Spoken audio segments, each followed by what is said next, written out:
Welcome to Movie of the Year, the only podcast in history that has the science and the screaming to unequivocally figure out what the best movie is of any given year. This season is all about 1991, and tonight we're doing one of our infamous bonus episodes where nothing matters but our own enjoyment. Infamous. Notorious. The notoriety that comes with these bonus episodes, Yes.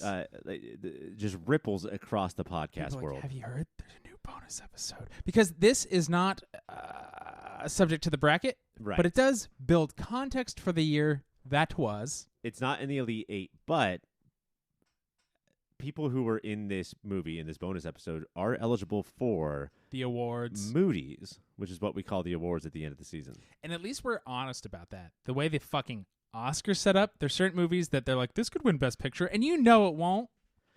You know what I love about your introduction, too, is that you said that the science, I'll leave out the screaming part, but the science unequivocally lets us pick the best movie.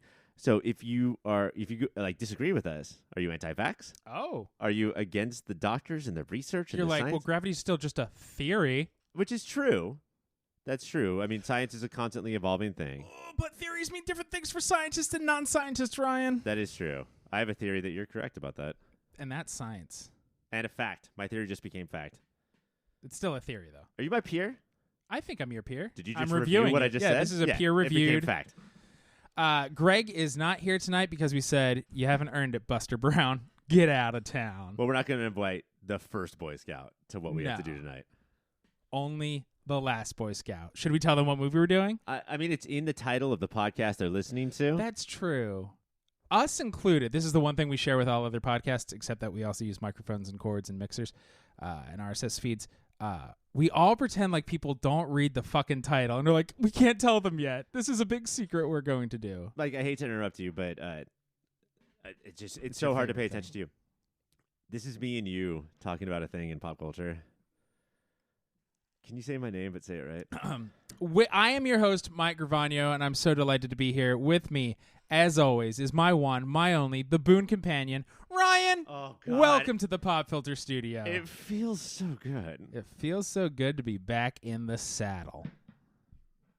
So, Ryan, not only is this fun because it's a bonus episode and we can let our hair down and Greg's not here to school Marmamas to death, this is fun because this is a movie that made you.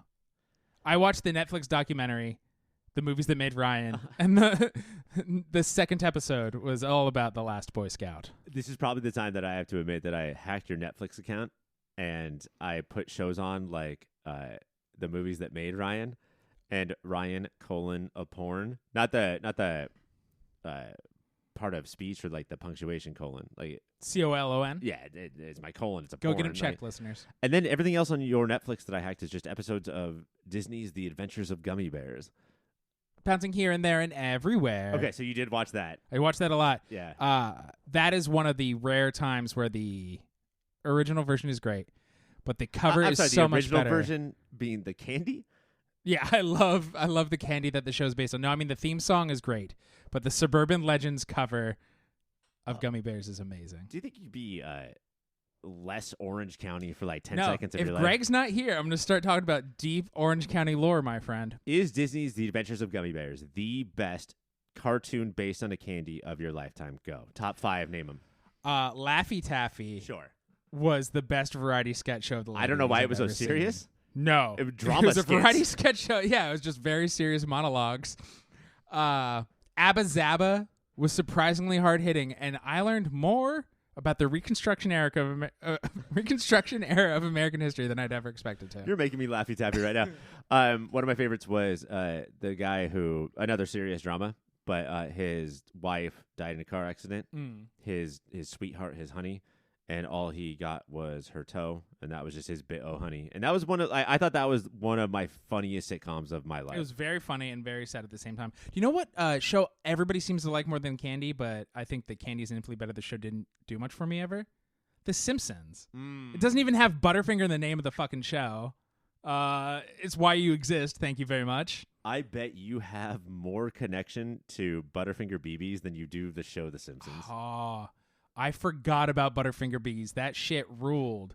Broke so many of my BB guns as a kid. but was delicious, and you could eat a bunch of them all at once, and your parents wouldn't yell at you. Is you this could why shove them up your nose for later? in your trial? I don't know what it's called when everybody in politics is asking you questions to see if you deserve to be on the Supreme Court. Mm-hmm. Every answer you gave was nobody better lay a finger on my butterfinger. Well, I like to be an enigma. Uh-huh. And from 1 to 10, what is your faith in God? Nobody better lay a finger. Let the historians decide what I meant by that. It's a very clear, precise question, Mike. Think about your faith in God and attach a number to it. It's not that hard, and you have to come with your butterfinger shit every time. It's not shit. I mean it. Just as the no, word. I will vouch. You don't want people to lay fingers on your butterfinger. I get so. And if they do not let go my ego, my Bible is just all food-based Sure. catchphrases. What was the Fruity Pebbles one? I'm gonna kill my neighbor Barney. That was it. Yeah. I think I want somebody to smugly. What is your faith in God 1 to 10? Just say 1, and watch somebody's fucking head blow up. Also, these Supreme Court justices are not like voted on by the people. No. So 1 is a fine answer. Also, what the fuck did you just ask me is a fine answer. Yeah, 1 is 1 good or bad? I want like smart ass fucking questions back. Like, is 10 bad? Do you know what would have been best if Ms. Jackson I'm sorry, Ms. Jackson, but you have to get questioned by Leslie Graham. covered her mic, leaned over to her like lawyer or whoever's next to her, covered her mic. They talked for like 2 minutes, and then she goes back to the mic and she's like, 11. What do Republicans do with that shit? This faith goes up to 11. Dearly beloved? Dearly beloved. So that's we're here to talk about Last Boy Scout. Ryan, let us not dilly-dally any further. Let's take the quickest of breaks, and when we come back, figure out why you are the way you are. In 1991, Bruce Willis, fresh off... This feels dumb. Ryan, this is a movie Who Made You Who You Are. Tell the listeners about The Last Boy Scout. About just the movie in general? Just our normal, like, here's what you need to know. Here's a little bit of backstory. Here's a little bit of plot. Okay, so like what you were supposed to do as the host of this show, you want to just me to just do I it have right it, now. but it's so emotionless, and I know this is your beating heart. I would say in 1991, we had Bruce Willis, star of Die Hard. That's where I knew him from. Well, you're probably thinking of Moonlighting, or the future Disney Plus show Moonlighting.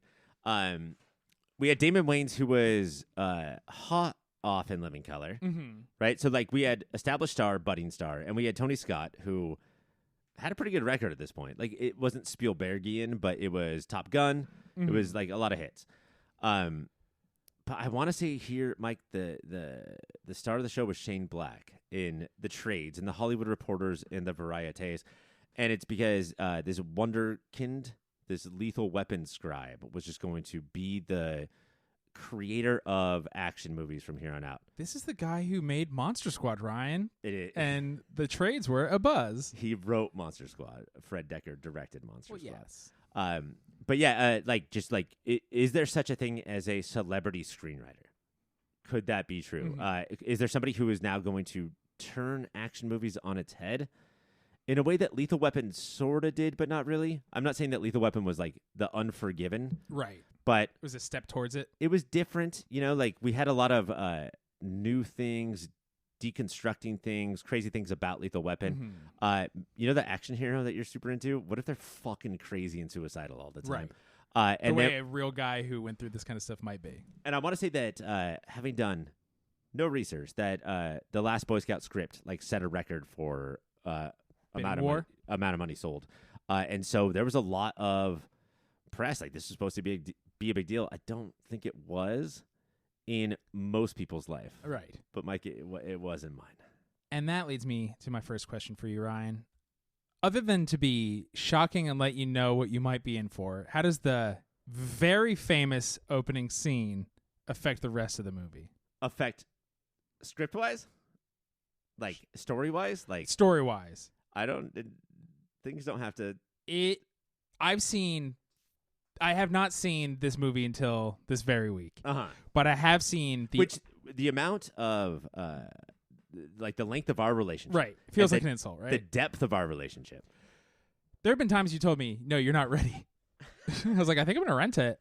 But you will every 2 years send me the YouTube clip of this intro. So I've seen the beginning of this movie so many times. So I thought we were gonna get into this deep, like, twists and turns, figuring out why Billy Tybo.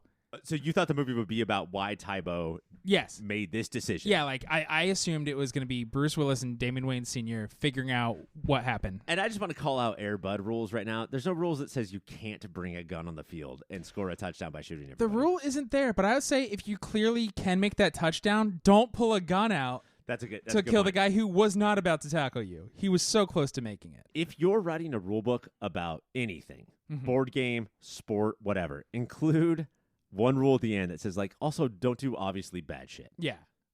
Spirit of the game. The spirit Just of the an game. asterisk, please play in the spirit of the game. Letting a dog play or pulling weaponry out is not in the spirit of the or game. giving a dog a gun. No, I'm all about that. Would you watch the last Air Bud? Fuck John Wick. I want to see the story of John Wick's dog. Oh, John gets Wick's stolen. dog dies, gets murdered in front of the dog, and the dog goes and shoots everyone. So I do think that it mostly does have to do with letting you know what movie you're in. The movie is gratuitously violent. tangentially about Gambling? sports gambling and legalizing it and what that would mean. I guess we're in a town where, like, a time where there are sports gambling commercials. There's 1,000 apps. I know it's very apparent now more than it's ever been. And a lot of that is because Shelly Marcone, owner of the LA Stallions, and all of the ground that he did for this, despite his house blowing up and his 2 Doberman pinchers dying. Oh, that was sad. I did not like knowing. It was off screen, but I did not like knowing that those 2 beautiful dogs died. It's so much of this movie I was confused about why anybody was doing anything. And part of that is because I kept trying to figure out how anybody's motivations were connected to the opening scene.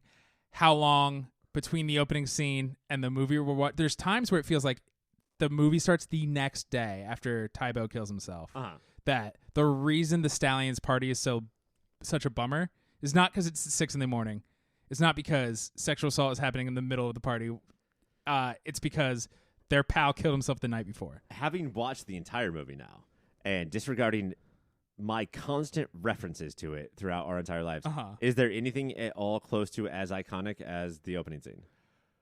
No. That definitely stands out. Like, I want to let the listeners know, Mike made I'm going to think about this face. I tried. And it was immediately no. Tony Scott came to play the day he decided to film that opening in a way he did not come to play for the rest of the movie. I disagree. In iconography. Okay, sure. It is the most iconic part, but do directors get to choose their most iconic parts in their movies? They have to know, right? They have to have a feeling. I wonder how many filmmakers are surprised by what people cling to. Wow, people really latched on to baby being in a corner. I did not see that coming. That throwaway line that has nothing to do with anything. Almost like it was Tybo killing himself in the beginning of the movie. It's interesting because they sometimes you can feel the movie knowing, in quotes, knowing what character will be a fan favorite, and almost always it hurts. You're like, ew, no, get that fucking thing away from me. That to me, I think of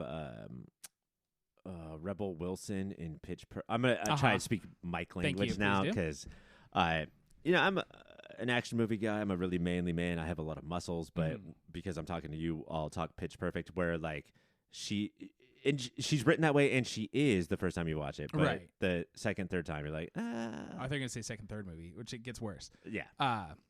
Fan favorite should never become one of the stars. They should always be on the sides. But yes, this doesn't have that. But like, think about like what movies, maybe the doves in Face Off. I'm trying to think of movies where like I feel you trying to make us care about this scene and want to talk about this scene. No, I will admit right now to you. I don't know why you think it's weird that I would admit this. Like, I'm vulnerable enough and manly enough to admit that the third dove that flies out in Face Off is my favorite character from that movie. See, I think it just try hard. It quipped a little too much. Don't quip those wings.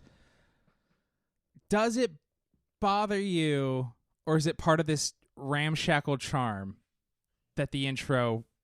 The intro stands in for the sloppiness of this whole movie, plot-wise. All right, so I think we're now getting a a little glimpse as to what Mike thought of The Last Boy Scout. Ryan, I like sloppy things. You're my best friend. I recently defended Robin Hood, Prince of Thieves. Look, full disclosure, before we're recording this show, we recorded Robin Hood.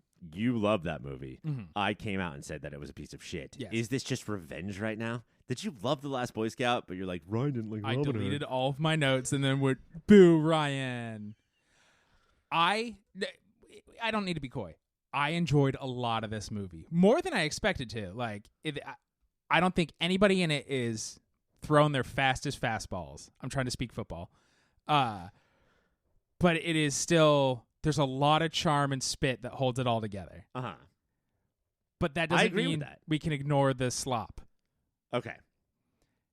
And if we're just focusing in on Tony Scott and using just the intro scene as a way to jump off, what is he doing here that like the guy who did Under Siege 2? Is that true? That seems rude. What separates him from the guy who did Under Siege 1? Under Siege 2, dark territory. Dark territory.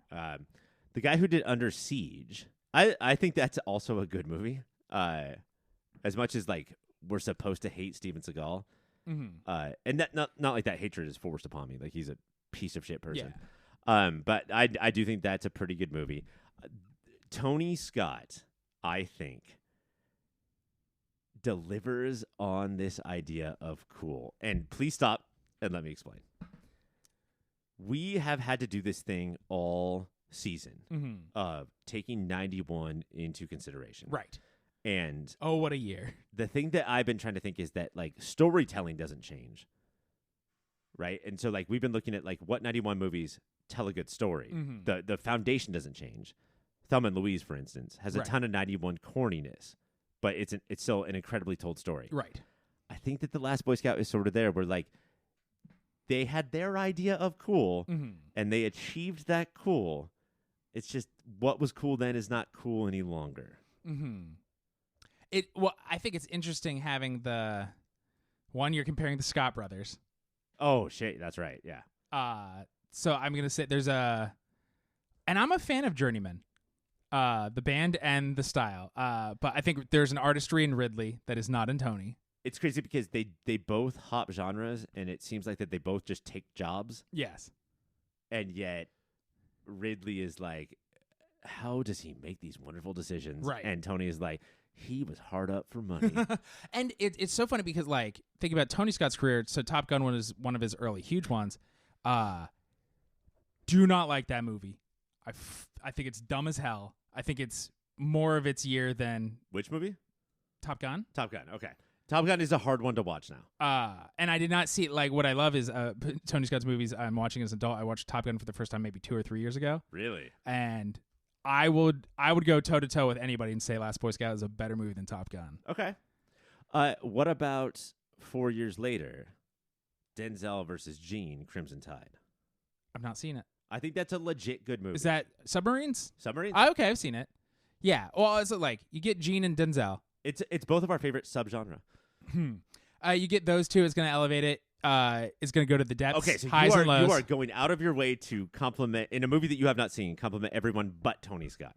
No. I don't know what he brings to it, right? Here's what let me sum up what we're both saying right now. He is the Michael Bay of his generation. I think he's better than Bay. I do think that he is trying to bring a little bit extra to his movies, and I think that Michael Bay is trying to bring literally less. Like, what if this movie had less? Could it be dumber? Yeah. What I will say is Tony Scott, based on the little I've seen of his, but especially in this movie, he's saying dumb doesn't mean bad, which is tattooed on my fucking tongue. Like, you can't be mean, not like dumb things, because I am a dumb thing. And he has fun. His tongue is not firmly in cheek, but on its way to being in cheek. And that might be where we disagree. Because you think it's firmly? Yeah. This feels like this isn't Scream of action movies, but it could be New Nightmare. That's too perfect for me to argue with. For me, it's like, is this Fast 4 or is this Fast 5? And Fast 4 is an awful movie that is almost there. And then Fast 5 is there. And the more times I watch this movie, the more times I think, there's no way they can't No. This is so fucking dumb. Right. There's no way they can't be sort of making this the Unforgiven, thinking. I'm not saying they're successful, but thinking that this is the Unforgiven of Shane Black movies. Like Lethal Weapon was maybe Lethal Weapon was New Nightmare. Right. And this is his attempt at Scream. That is what I'm going to attempt to argue through the rest of this episode. I don't think that's crazy because, like you said, intent and execution are different. And it could be the 91-ness of it all is getting in the way of the execution a little. And maybe it would take a few more, like, sitting with it longer or rewatching. All I ask is that you watch this as many times as I have. Is that crazy? You know what? I'll quit my job. It's the only way to get it done. No, don't. I mean, quit your job, but find a new job where somebody pays you six figures to watch Last Boy Scout every day. Can I be the Leonard Maltin of one movie? Can every Sunday I go on the E! Hollywood Network and talk about this movie again? Leonard Maltin is fucking wasting his time all day, every day, watching different movies. Dude, cut out the middle, man. Watch one movie. It's all in the good book, my friend. The Last Boy Scout. Ryan, we are going to take a quick break, and when we come back, probably more of this. Well, that is very, very funny. Or very sad, and perhaps now you have something to think about. Or very problematic, and perhaps we have something to think about. But in any event, I'm sure you have some reaction to what you're listening to. So why not check us out on the social media? You can go to Instagram or Twitter and find us at YourPopFilter. Email contacts@YourPopFilter. Hey, everybody. Keep watching them movies. Ryan, we've kind of danced around legacy and meta commentary, and that's apropos for my next question I will introduce right now. Oh, wait, so you're going to segue into, like, you're going to say something and be like, wow, good job, Mike. I just said that thing. Now I'm going to say this next thing. I said we. You did it too. Well, I didn't say your sentence. You're like, wow, thank you, Mike, for handing that off to Mike. I don't think there was a thank you. It was in your voice. I wanted to say fuck you, Mike. We all do. Is Last Boy Scout, and in 1991, we've already done Judgment Dave, is Last Boy Scout coming out of the same year as T2 Judgment Dave sort of the same as Whitesnake having a new album the same year as Nevermind? Incredible question. 91 is when Nevermind came out. Like you're putting a lot of puzzle pieces together. And Whitesnake probably had an album this year.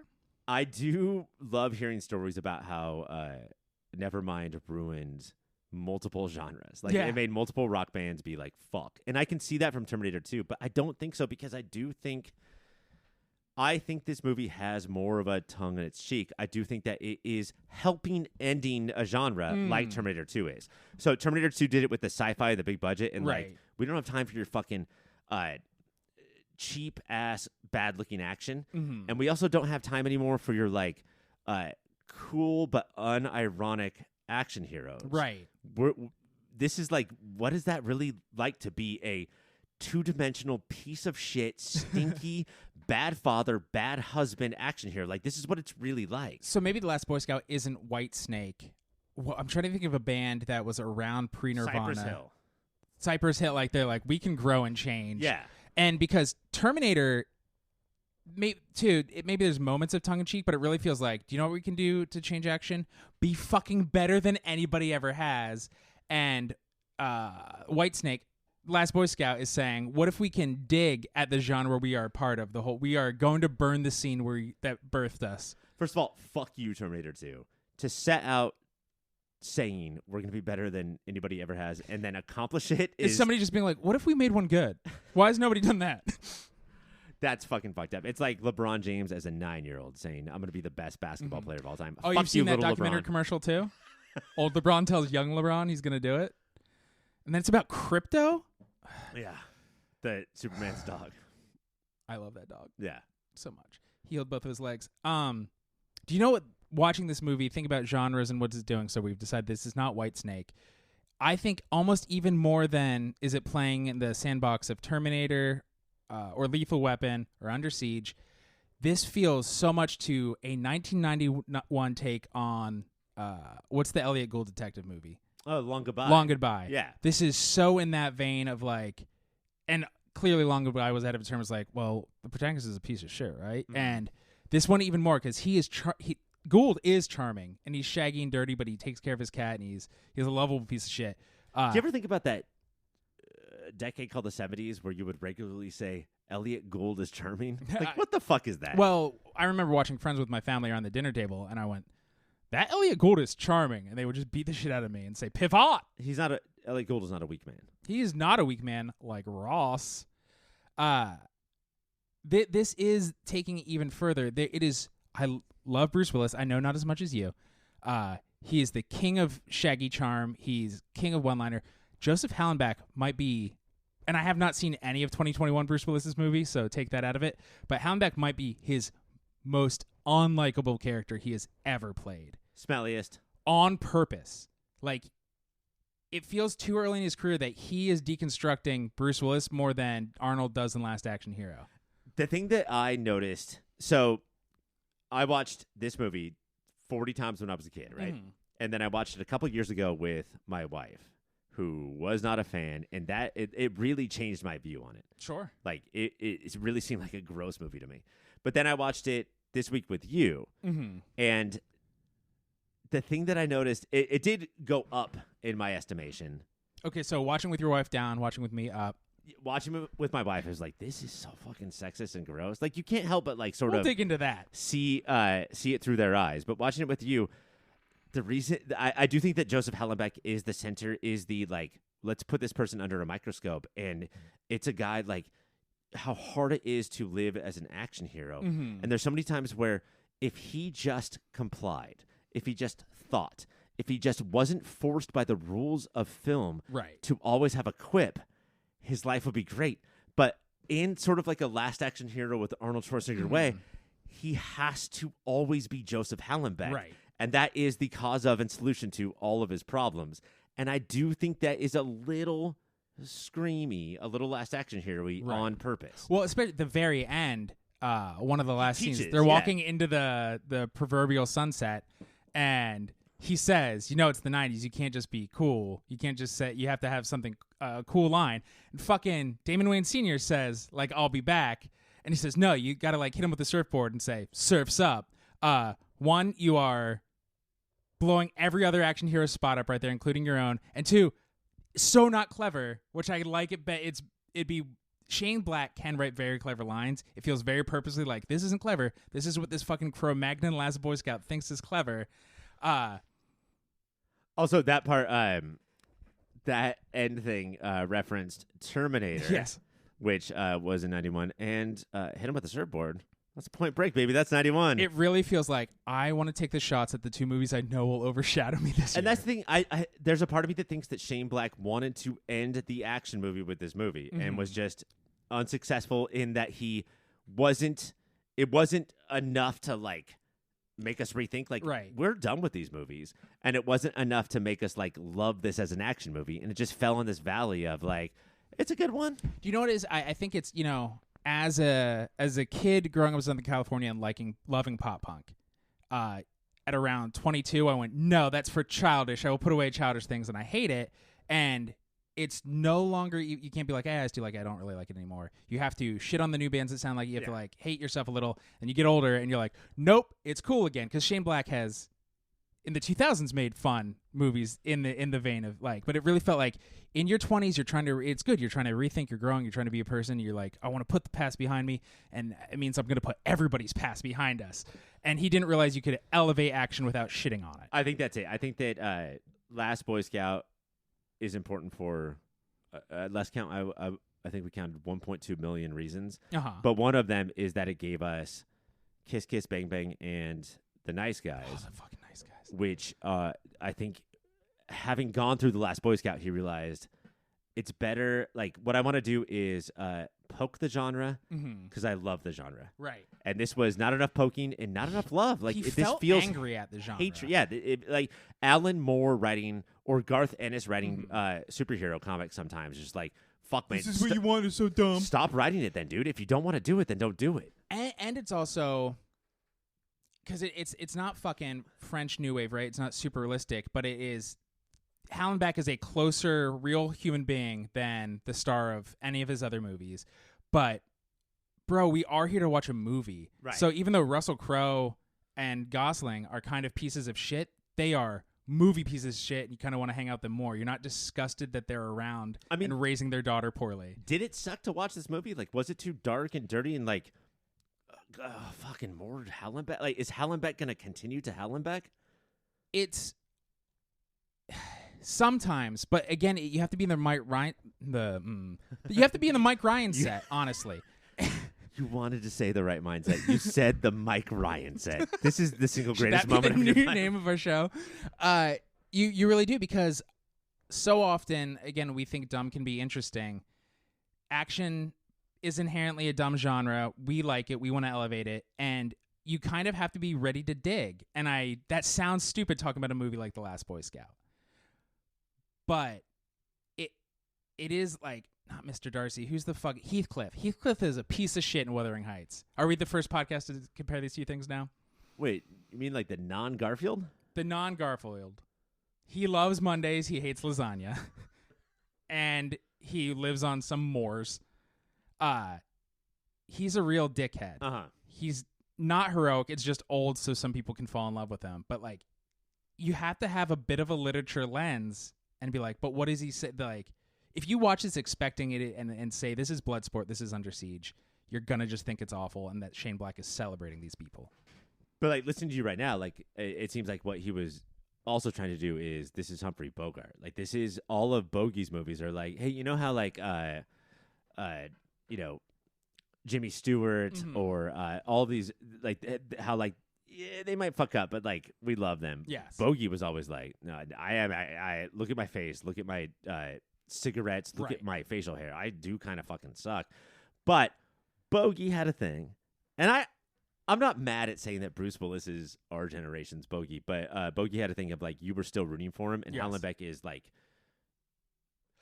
But that's why this feels Unforgiven-ish. A thing I rolled my eyes at when you said not 20 minutes ago, and now I think about it is, because it's not just Shane Black and Tony Scott doing it. It feels like 4 years later, Bruce Willis being like, man, fuck John Die Hard. Well, I mean, what if Shane Black and Tony Scott never got into a room? What if Shane Black was like, I'm done with the Lethal Weapon Monster Squad shit, and Tony Scott was like, I'm ready to make more Top Gun shit, and that's where the rub is of this movie. And that's where it feels off. Right.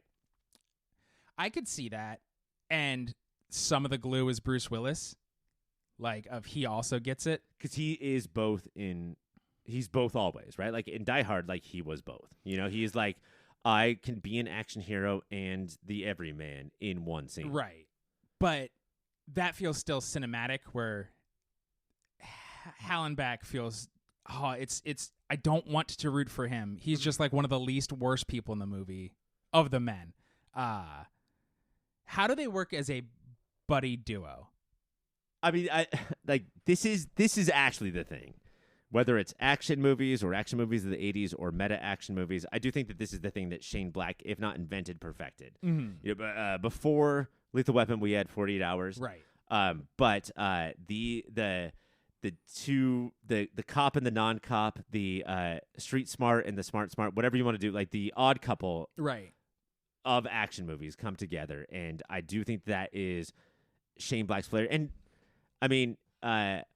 Russell Crowe and Gosling and Robert Downey Jr. and Val Kilmer. Mm-hmm. Like, this is something, and Robert Downey Jr. and a tiny kid who showed up Iron Man 3 at Stark's funeral, and everybody's like, who the fuck is that guy? Who's that weirdo? I think this is a thing of, like, I'll write the action scenes. I know you want them, but I like when they're in their car bonding and trading quips. Is it more than... two protagonists is more fun than one? Could you write a book-length essay about Shane Black's view on male friendship? Yeah, absolutely, because I do think it's we don't need friends. Mm-hmm. We don't want friends. But it's because that's sort of why we need friends, is because we don't want them so badly. It's because we're pieces of shit and we're extremes. And good friends show you why you're a piece of shit. Yeah, and so we're pieces of shit in two different ways. So why don't we learn, come together, meet in the middle? You know, like I'll be with me and you, just to use Ryan and Mike as an example. Like, I've heard they're friends. I'm the very happy guy. You're the very mean guy. And we meet in the middle. And so I'm happily mean and you're meanly happy. Yes. Oh, look at that stupid rainbow. And somehow have like a smiling frown, and I have a frowning smile, and that's just the way we work, baby. Yeah, and that's why comedy drama. Comedy tragedy, that's the actual thing. I do think that if you talk to listeners of maybe the OCD or this episode, every episode starts with us very far apart from each other, and the end is us harmonizing word for word everything we say. And think about that, and I think it's a really powerful scene, and it's probably, there's baby steps of them getting close together, but Damon Wayans always is somehow even more laid back and even more mocking everything than Hallenbeck. It's all a cartoon because he's rich and he has nothing to lose because Halle Berry died and he doesn't have a career. But he breaks down at Hallenbeck's house, and he had a son for 17 minutes, and his first wife, like, one, I guess, how does that affect their friendship? Is that scene important, and is it jarring because so much of this movie is silly, even though people are dying, and that one feels like Tom Hanks should be across from Damon Wayans in that period more than Bruce Willis? I think that what we have there is that Jimmy Dix is gray and sort of takes over the main character role. Mm-hmm. And at that point, we realize that Joseph Hallenbeck, Bruce Willis, is black and white. And it's sort of like watching Wolverine hang out with Cyclops or something. Or what was that one fucking fuck show? The Gifted. No, like earlier, beginning of the 2000s. 24. No, the Noopsies took place in Southern California. The OC. Have you seen the OC? Is that near One Tree Hill? It's near Orange County is right by One Tree Hill, but that's when we realized that Joseph Hallenbeck is sort of and if I can use the parlance of the OC, the Ryan Atwood of the black and white. I have my beliefs in right and wrong. For good or ill, he sees the world one way. Yeah, like even if it's gonna ruin my life. And then Jimmy Dix is the Seth Cohen of I got shit going on, man, and it's confusing, and I want to deal with it, or I can't deal with it. Mm-hmm.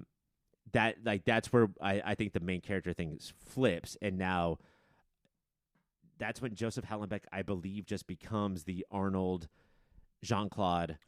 He becomes a robot. He gets shot and keeps fucking moving and stuff. Yeah, it's pretty bananas. And Jimmy Dix, they both have a ton of heartbreak in their past, but for Joseph, it's all story, and for Jimmy, it's all character. One of them is trying to grow and learn still, and one of them kind of wants to die. Mm-hmm. This is one of those movies where I like way more the more we talk about it. All right, we're going to take a break, and when we come back, we're going to have to deal with the way this movie treats women. Hey, guys, thank you so much for listening so far. And let me just tell you that everything ahead of this commercial is much better than what came before it. That's my guarantee. While I have you here, let me tell you about a website. It's called yourpopfilter.com, and it's everything you need that's related to Pop Filter. Everything Mike, everything Ryan, everything Greg, everything Cassie, everything is there at yourpopfilter.com. While you're there, go to yourpopfilter.com/Amazon. Make that your new Amazon bookmark and do your shopping from there. That way, we get a little piece of the action, and Amazon doesn't. Make sure you're also listening to everything that Pop Filter has to offer, which includes the Superhero Show, a podcast that covers every single TV show that's based on a comic book or comic book property, and Movie of the Year, where we sit down and try and figure out what is the single greatest movie of any given year. That's Superhero Show, that's Movie of the Year, and that's yourpopfilter.com. Rate, subscribe, review. Bye! Ryan. Early on when they meet, Jimmy says, "You don't like women much, do you, Joe?" Joe responds, "At least I like the guy she was fucking," talk about his wife. How does the last Boy Scout feel about women? I have watched this movie hundreds of times. I've watched it once with a woman. Mm-hmm. I think we talked about this a little bit on this Yes. episode. It did not go well, and I can see why. I'm not like rolling my eyes at your wife and being like, "Be less uptight." It is. The Nice Guys, a movie that you claim to love, Yes. starts off with a woman, a naked woman crashing a car, and then she falls out of her car naked, and that's basically, besides Gosling's daughter, Right. the only sort of woman that has anything to do in that movie. Mm-hmm. And that's like that. I would say that's a much more mainstream modern day movie than this. Yes. It's tough, dude. I don't know. Like, are you just scared of women? Like, what if Shane Black wrote the 2022 reboot of Thelma and Louise? Like, what would that be like? Or is he just like, he? It seems like he wants no part of it. I don't think he stares the barrel down, and I bet he's thought more about his relationship to women than Scorsese has.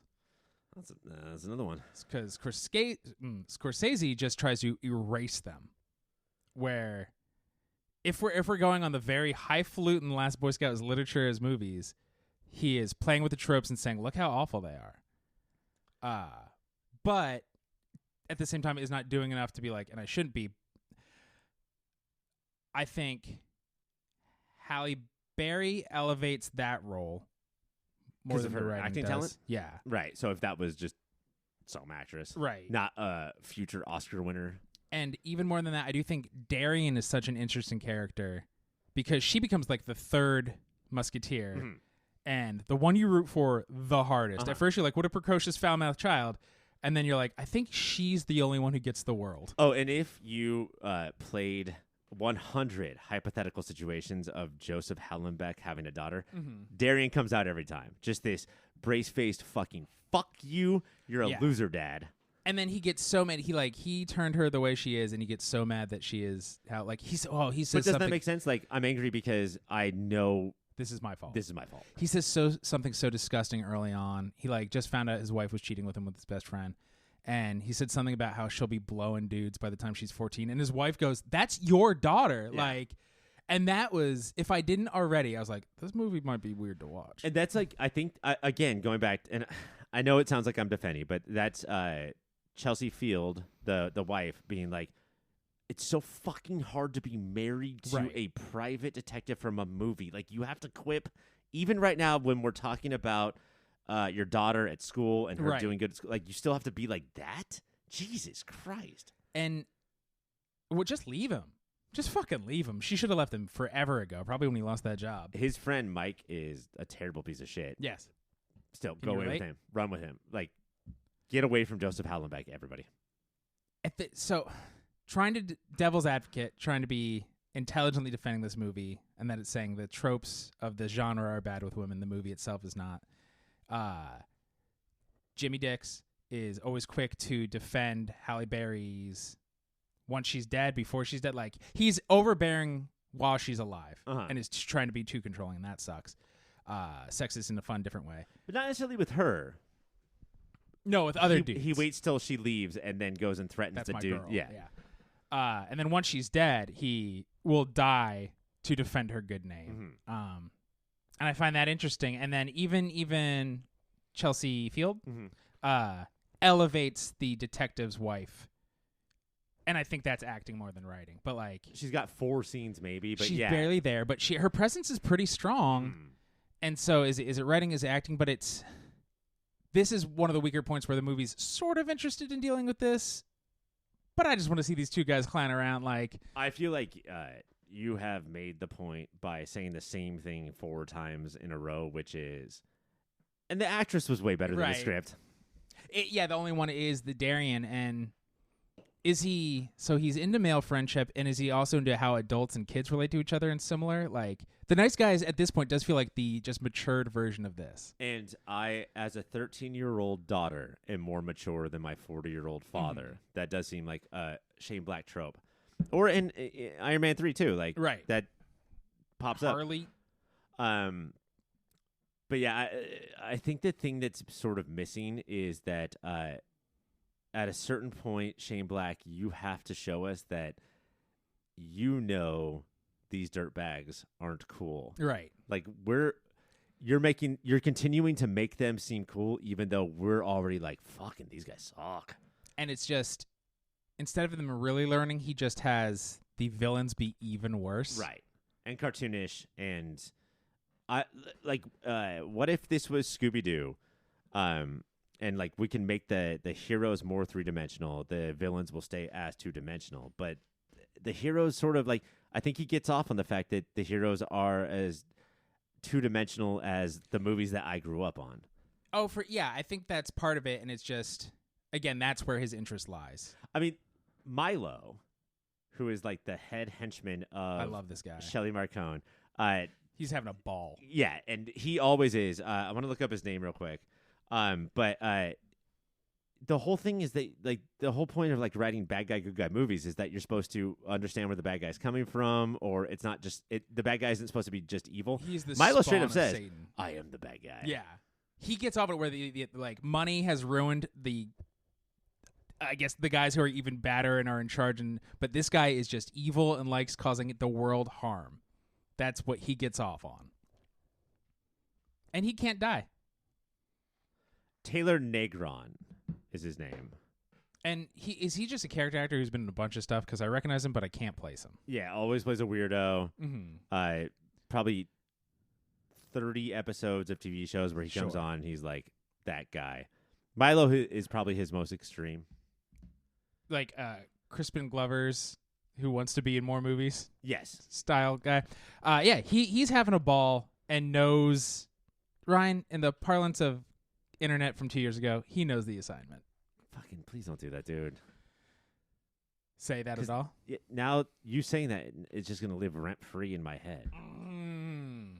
I wish I had another annoying one. But as evil as he is and evil as Shelley Marcone is, it doesn't excuse the overall grossness of the movie. And I can feel Shane Black being like, well, what do you fucking want from me? Because, Right. like, I'm trying to give you all the stuff and then elevate the stuff, and sometimes it just doesn't work. Like, sometimes it's Scream 3 instead of Scream. Right. Or Scream 4. Is that worse than Heaven Scream 3? forbid. I think so. Scream 3 has risen in my estimation of late, just from thinking about it. Is it all diminishing returns, or does Scream 5 fit somewhere in the middle of the 4? Yes. 5 is better than 4. It might be equal to 3. 1, 2, 5, 3, 4? I think so. I think that's accurate. 1 and 2 rule, man. One rules, 2 is fine. Is it worth? I totally understand where your wife is coming from. Is it worth it? Does it make any sense to be like, just watch it again, give it a chance, or you're like, nah, I get it. I don't There's think so. uncomfortable things in movies. No, I like it's I think it's awesome as a time capsule. Mm-hmm. And that's so much different than saying it is timeless. Right. And oh no, this is so of its time. if you say a movie is timeless and the person, whoever, SO or whatever, didn't get it, I would say watch it again. But like, no, watch this again because it's such a time capsule, and I remember where I was at that time. Right. Why can't you just be with me where I was at that time? That's not a good argument. That's like saying, no, the show takes 3 seasons to get going. Right. There's too much out there. Right. Ryan? Yeah. Let's just jump to awards. Okay. Let's start with the Last Boy Scout specific awards. Oh, I'm sorry, I didn't do the normal thing. Last Boy Scout, Ryan, was not nominated for any Academy Awards. The audience was confused because they were like, didn't this sweep the awards? Wasn't it Silence of the Lambs, Mhm. It Could Happen One Night, and The Last Boy Scout that won Best Picture, Director, Actor, Actress, and Screenplay? And then one real dick was confused because he's like, I didn't get the Last Boy Scout because I didn't see the first Boy Scout. That's a fucking good joke. Let's start with the Last Boy Scout specific awards, like father, like son. And this is, we are huge fans of Damon Wayans Jr. In the Hall of Fame, technically. Yes, The 'cause cast of Happy Endings. Endings is in the Hall of Fame. He's a delight in everything he's in. There are, not always, but there are times where they are clones of each other. So what moment, rewatching it now after you've seen all of Junior's body of work, where you're like, holy shit, they are related as hell? I hate that I have to say this, but I'm going to say it. The difference between senior and junior, the difference between generations, the time where they are the most overlapping is Damon Wayans' impression of Prince. And it's just something that Damon Wayans did for let's make fun of how gay Prince is. Right. And then 20, 30 years later, Damon Wayans Jr. would do it in let's celebrate how toxic masculinity is no longer a thing. Yeah, I think that's just in Junior's DNA. It's also weird that Bruce Willis calls Damon Wayans Sr. Jr. throughout this movie, and he is senior. Is it Jimmy Dix Jr.? Probably. Okay. Of the Los Angeles Stallions, the third Esquire. Mine is they move in a similar way at times. Darian shows up in the car when Hallenbach is like about to get shot in the woods, and Damon Wayans is just like hanging out. They move in a way like Christian Bale in his rubber Batman suit, where it's not, I cannot just move my head, but I refuse to move my hips, and it's just my full torso turns, and you pull back a little, like what? It's subtle and very funny, and it's the little things. Next up is Willisism. Best Willisism. I think the last thing that I said to you before we went to watch it was that I fucked a squirrel to death. Bruce Willis is passed out in a car. 3 hooligans throw a dead squirrel on him. Yes. And his assessment of that situation when he's talking to his partner later is, I think I fucked a squirrel to death. And that, man, he delivers it like such Bruce Willis. Maybe I think this is true, but I'm definitely going to try to be a little funny about it. But the movie definitely lets you know this guy's a piece of shit. No good hero starts off like that. And that's totally I think he might have. Or I would buy that he did. There's so many Willisisms in this movie of like something like that is a retort all the time. Snappy comeback and then some. Quantity over quality. But that's one where like, that's a good quip, man. You fucked a squirrel to death. Mine is, I believe in love. I believe in cancer. Just the like, I think other people would put more stank on it, and like how he just throws it out there is very Bruce Willis. And that's something like that, where Damon Wayans says like, "What? They both kill you?" And Willis is like something like that. Yeah. I don't want to continue this conversation anymore. Normal movies like this, people don't question. All right, just fucking let's move on. Biggest cringe. My biggest cringe. It's actually the same as what I said before. Squirrel to death. I fucked a squirrel to death. It's the same as my Wayne Senior, Wayne's Junior. It's there's so much treatment of women cringe in this movie that I went for the one very clear. Isn't it fun to make fun of gay people moment? Because that's like one of the first times they bond. It's like ha ha ha ha gay. And I guess Black, I guess Scott, they go out of their way to be like, there's nothing sexist that Willis and Wayans can do because Willis saved a woman getting beat by punching Senator Boehner in the face. And the first time we meet Wayans, he saves a girl who's getting sexually assaulted by throwing a football right at a dude's head. Right. As if that's like some sort of coupon where now they can do everything. But the isn't it funny that Prince is gay is like, there's no irony, there's no tongue in cheek. Yeah. Yes. I could see that. I said one of mine before, and it's the she'll be screwing them by the time she's 14 is very gross. But the one that I could, even though it's supposed to be cringy, and normally I'm like, well, that shouldn't count then. And it's letting us know that Jimmy Dix isn't that bad of a guy. But the drowning blowjob, and there are other people around, and everybody's just like, football, right? NFL, baby. Couldn't get over it's fucking nasty. Pound for pound performance. We've talked a lot of shit tonight. We've talked a lot of compliments. We've talked mostly shit. This one's hard for me because for this, I want to see the most amount of range in whatever screen time you have. I want to see the most amount of doing multiple things at the same time. And yeah, I can't, Mike. It's Bruce Willis. It's he seems to know what movie he's in, and he just keeps doing this like, it sucks to be a detective, you know. Right. Like it's like you bringing up the long goodbye is so important. Like, am I the only one who knows I'm in a movie?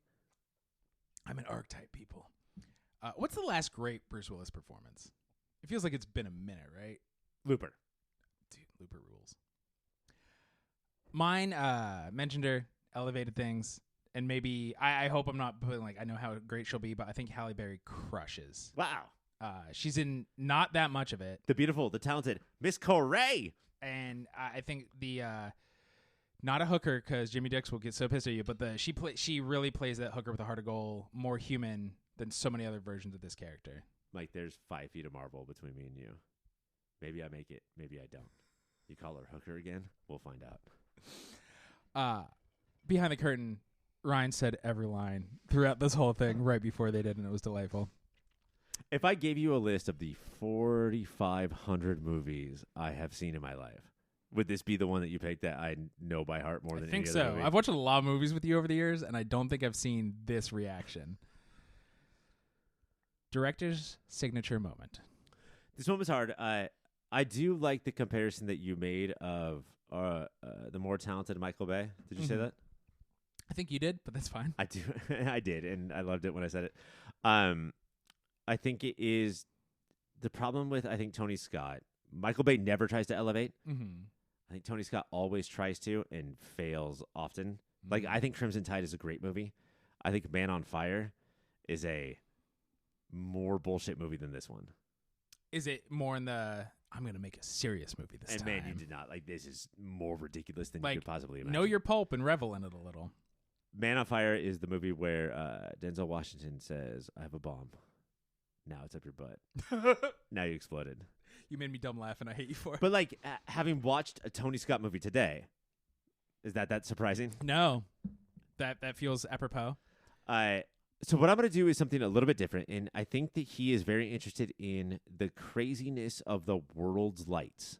So there's a lot. It's sort of like Blade Runner, way toned down in actually modern day LA. Right. So like there's a lot of purple reflection, a lot of neon, but not like blinding, not like weird, not like futuristic. Just like that's the thing that he always sort of focuses on. Right. I'm thinking of like how it discombobulates the scene and the people. And yeah, nothing and feels real. It somehow makes it brighter and dirtier all at the same time. Like neon has that effect of like, is this classy or the least classy thing that's ever happened?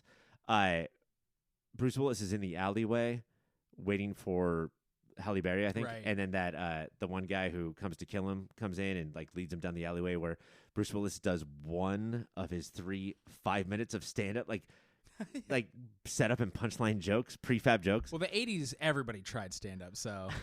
Even if you're a dirtbag detective. But like if you look at the puddles, like there's just purple everywhere. Like that orange and purple sort of gaudiness is in here.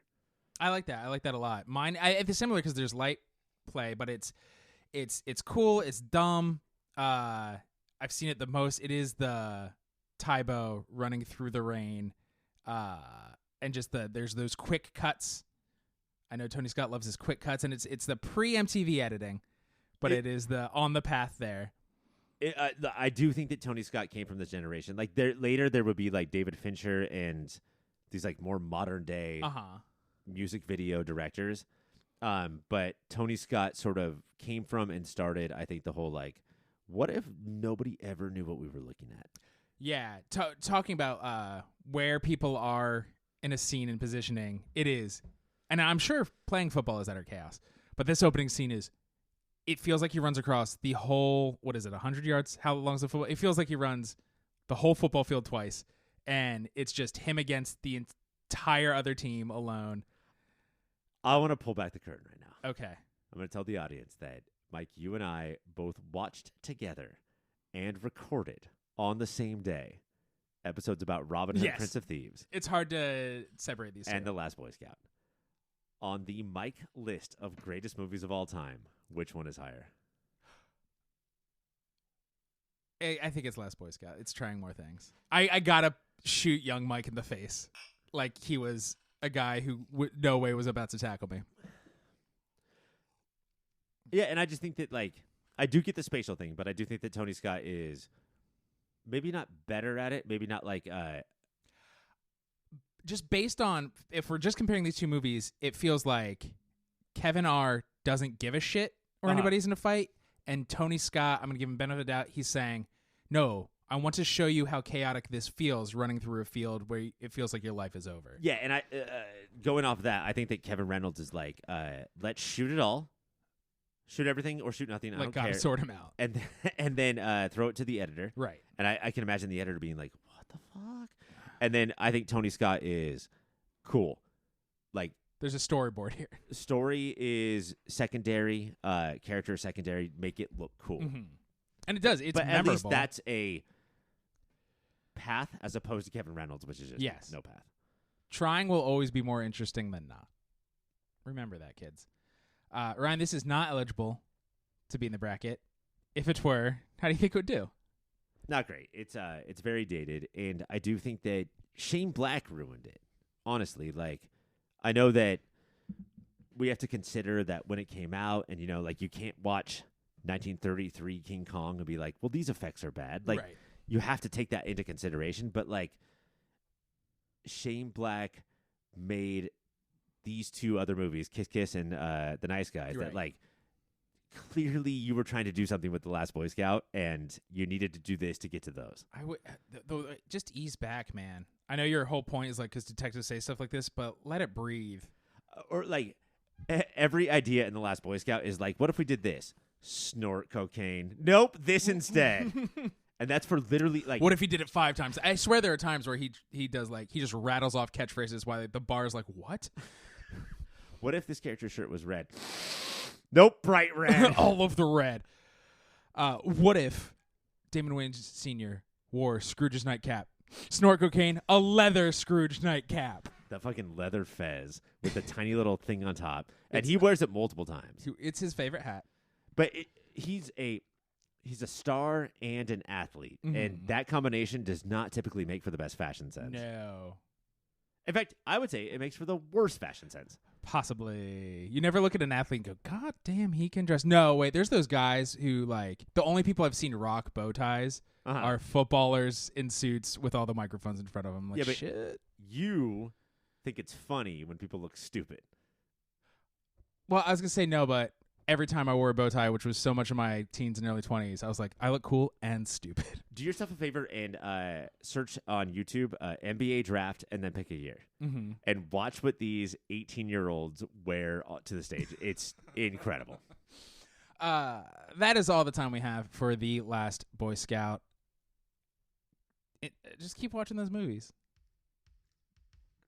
Just never stop. That's all you can do. Watch more movies. Watch them all at the same time. How many screens do you have in your house? Put different movies on all of them.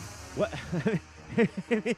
If like there's an extra screen in your house that's off, Turn it on. put a movie on. Just make sure there's a goddamn movie there. Do you think you could watch all like? Do you have enough screens in your house to watch every Tarkovsky movie all at once?